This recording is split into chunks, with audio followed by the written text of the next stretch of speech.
National Ayush mission Alappuzha ജില്ലയിൽ Ayurveda therapist മെയിലിൻ്റെ contract ബേസിലുള്ള തസ്തികയിലേക്ക് walk in interview റിക്രൂട്ട്മെൻറ്റിന് അപേക്ഷ ക്ഷണിച്ചിട്ടുണ്ട്. ഇൻ്റർവ്യൂ ഡേറ്റ് 29/1/2025, സമയം 10:30 AM. സ്ഥലം national Ayush mission district programme management and supporting unit, Alappuzha.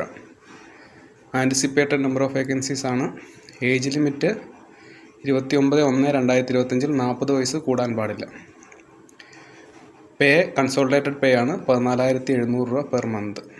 Eligibility criteria: Ayurveda therapist course conducted by government of Kerala. Male കാൻഡിഡേറ്റ്സിന് മാത്രമുള്ള interview ആണ്. 20 പേരിൽ കൂടുതൽ ഇൻ്റർവ്യൂവിന് പങ്കെടുക്കുകയാണെന്നുണ്ടെങ്കിൽ സ്ക്രീനിങ് ടെസ്റ്റ് നടത്തപ്പെടും. ഡോക്യുമെൻറ്റ്സ് എല്ലാമായി പറഞ്ഞിരിക്കുന്ന സമയത്ത് സ്ഥലത്ത് എത്തിച്ചേരും.